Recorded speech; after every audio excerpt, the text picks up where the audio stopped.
Bien, muchísimas gracias, Irgen. Vamos a abordar la contraparte en relación al análisis económico. Principalmente lo que nos ha marcado, lo que se viene hablando bastante, es el tema de las reservas internacionales, el tema de la ley del oro, que está siendo tratada en la Asamblea Legislativa. Veremos si se le va a dar la luz roja. Parece que hay sectores de oposición, no solamente de la oposición tradicional, sino incluso dentro del MAS también. Estamos hablando del ala evista, que también parece oponerse a la venta de las reservas en oro. Para ello vamos a conversar con Zenón Mamani, viceministro de Presupuesto y Contabilidad Fiscal. Bienvenida, ¿cómo está? Estimado Jorge Luis, muy buenos días. Saludar a través de su programa a toda la audiencia que están detrás de las pantallas. Bien, a ver, dentro de el balance que se le puede hacer a la economía, hay una situación que preocupaba, que es que nuestros ingresos, nuestros egresos eran más que nuestros ingresos. En un 8%, 9% llegó a estar en algunos años. Al parecer, esto viene en reducción, es decir, estamos gastando menos de lo que gastábamos hace unos años. Sí, muchas gracias, estimado Jorge Luis, y también es importante que el país conozca el gran trabajo del manejo responsable de las finanzas públicas, Jorge Luis. Vemos acá, por ejemplo, un gráfico que también pasamos a producción. El resultado fiscal, ¿no? Vemos ahí en la pantalla, vemos por ejemplo que la línea roja que se muestra en las pantallas, vemos que entre el año 2005 al 2019, en el periodo del movimiento socialismo, esa línea roja nos muestra que teníamos un superávit corriente. ¿Eso qué significa? Significa que los ingresos que genera de manera recurrente en el país eran mayores a los gastos corrientes, ¿no? Entonces, siempre hemos generado un superávit corriente. Y el año 2020, ¿qué pasó? ¿No? Pasó que el déficit corriente, pues es decir, ese ingreso que generábamos ya no era suficiente para cubrir las obligaciones corrientes del gasto corriente. Y eso cayó a menos 6,1%. ¿Y qué hemos hecho nosotros a partir del año 2021 a la cabeza de nuestro hermano ministro y a la cabeza del presidente Lucho Arce? Es justamente reducir este déficit, ¿no? Porque obviamente es una preocupación. ¿Cómo se reduce el déficit? No, aplicando medidas de políticas de austeridad, el primer elemento que hemos realizado del año 2021.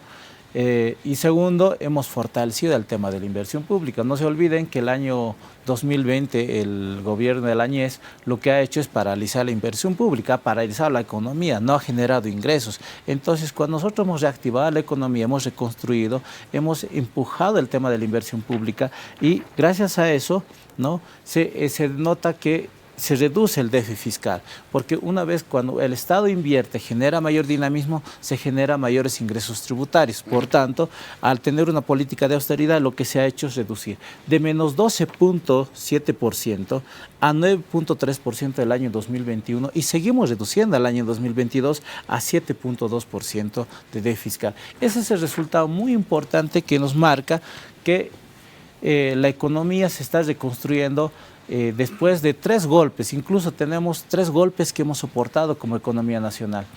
Primer golpe es el tema de la mala administración del gobierno de Lañez, que primero nos ha dejado con un déficit muy alto, nos ha dejado con una tasa de crecimiento negativo de menos 8,7% y lo que se ha hecho es justamente volver a reconstruir, generar políticas de oferta y demanda del país para generar una estabilidad.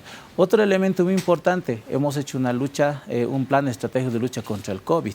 No se olviden que el país ya ha enfrentado 6 olas, nuestra gestión 5 olas que hemos salido de manera sobresaliente porque la tasa de letalidad, ¿no, estimado Jorge Luis, ha caído de menos 6% a 0,1%. Entonces, prácticamente hemos sabido capear el tema del tema de la pandemia. También el efecto de la guerra entre Rusia y Ucrania que ha afectado sobre todo el tema de los precios de los commodities, tema del precio del petróleo, precio de los alimentos. A pesar de ese contexto de internación complejo, Bolivia tiene una estabilidad económica, estamos reduciendo el déficit fiscal, tenemos un crecimiento de 4.3% al tercer trimestre, tenemos una tasa de inflación la más baja de todas las regiones del mundo, hemos terminado con 3,1% y además estamos reduciendo el desempleo, tenemos mayores exportaciones, las exportaciones son superiores a más de 11.500 millones de dólares, de los cuales 51% son exportaciones de industria manufacturera. ¿Qué significa eso? Que estamos exportando con valor agregado. Ya no solamente estamos hablando de exportaciones de gas natural y de minerales, que son la materia prima, sino ahora estamos exportando industria con valor agregado. Eso es un elemento muy importante. Reducimos la tasa de desempleo, estamos reduciendo la extrema pobreza. Esos son resultados de la gestión económica que en el marco del modelo económico, social, comunitario y productivo de nuestro hermano presidente Lucho Arce. Excelente. A ver, estábamos conversando con un analista económico que formó parte del Banco Central en relación a las reservas internacionales y se ha generado una preocupación la semana pasada debido a que las divisas en dólares, lo que se puede usar para poder importar diésel, petróleo, seguir subvencionando para que las empresas puedan seguir operando de manera adecuada y no se les encarezca, digamos, el producto y pueda ser competitivo en el extranjero, etcétera. El Estado necesita hacer gastos importantes, inversiones, importaciones importantes y estamos en 620 millones en cuanto a divisas, a dinero. Eso ha llamado la atención porque se necesitan más de 1.000 millones de dólares mensuales para poder sobrellevar los gastos del Estado a nivel mensual. Bueno, aquí es bien importante aclarar lo siguiente, ¿no? El señor Espinosa se olvida de varias cosas. Esto es un flujo diario, ¿no? Las exportaciones son dinámicas. Todos los días el país exporta manufactura, exporta los hidrocarburos. Entonces, es un flujo constante, no es un stock paralizado. Su análisis está muy equivocado porque estaríamos, bajo su análisis del señor Espinosa, estaríamos hablando de una economía paralizada en el cual no tenemos salida hacia el exterior, ¿no? No estaríamos exportando. Entonces, obviamente ahí sí, tal vez valdría la pena su análisis, tendría tal vez razón. Pero nuestro país tiene otra dinámica, es un flujo diario el tema de las reservas. Segundo, el señor Espinosa se olvida de su gestión cuando estaba como director del Banco Central. Las reservas en su periodo, cuando él estaba de director en el Banco Central, es el periodo que más ha caído, ¿no? En tema del flujo de las reservas internacionales. Bueno, nosotros, como le mostrábamos, las exportaciones están por encima de los 11.500 millones de dólares. Tenemos un superávit de la balanza comercial, que significa que las exportaciones son superiores a las importaciones. Por tanto, al ser dinámico, podemos hablar de una estabilidad de las reservas internacionales, que la que siempre hemos mencionado está en el orden de los 3.800 millones de dólares, ¿no? de la composición de nuestras reservas internacionales, y esta es una gestión que lo realiza el Banco Central de Bolivia.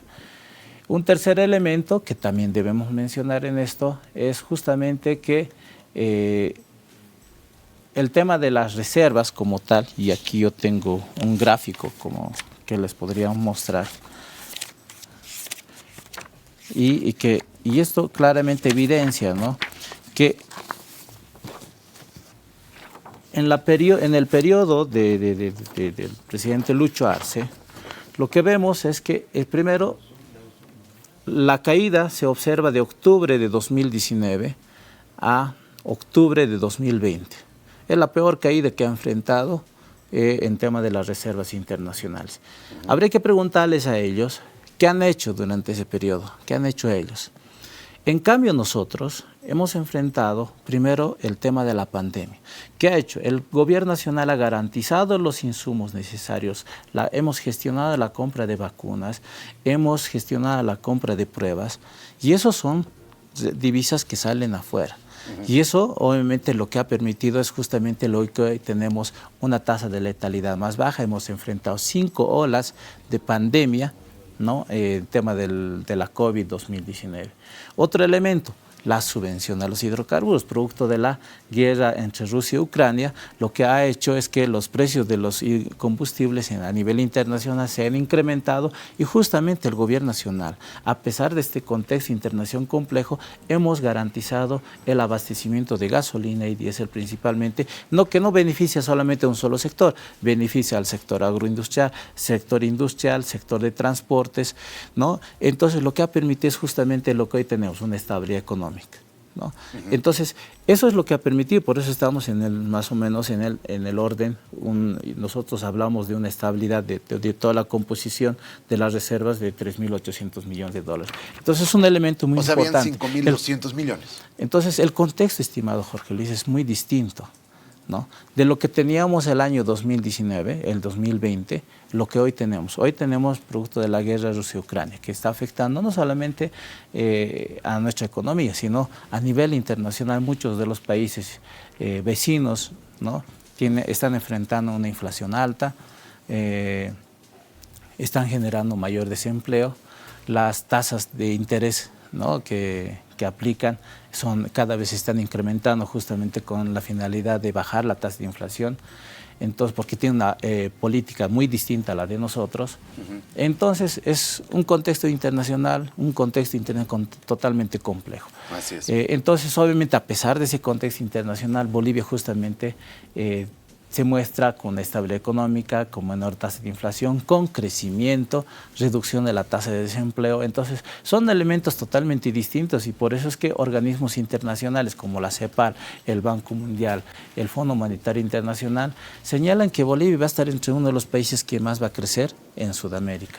También CEPAL lo ha mencionado en este último informe, que Bolivia va a ser uno de los países que más va a reducir la extrema pobreza. Entonces, si vemos ese análisis que hace el señor Espinosa frente al contexto internacional que vemos hoy y que no solamente lo decimos nosotros, es totalmente distinto. Ahora, la necesidad de poder vender nuestras reservas de oro está planteada desde la Asamblea. Significa que necesitamos vender el oro que tenemos para poder tener divisas. Bueno, ahí están totalmente equivocados porque el proyecto de ley que se encuentra hoy en la Asamblea Legislativa Plurinacional es justamente el fortalecimiento de las reservas internacionales, no es la venta de oro. ¿No? Habría que ver bien el contexto y la ley como se está planteando.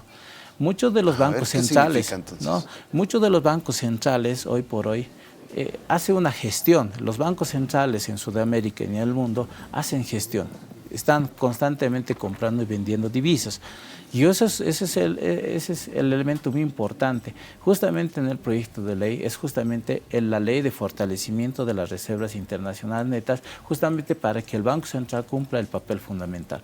Por tanto, sería errado decir que solamente es la venta de oro, ¿no? Entonces, ¿qué otros aspectos involucra? Bueno, aquí es un tema de la gestión del Banco Central de Bolivia, ¿no? Okay. ¿No? En el que tiene que hacer gestión de compra de divisas, compra de oro, y también tiene que hacer una gestión de acomodar, digamos, para generar mayores rendimientos, ¿no?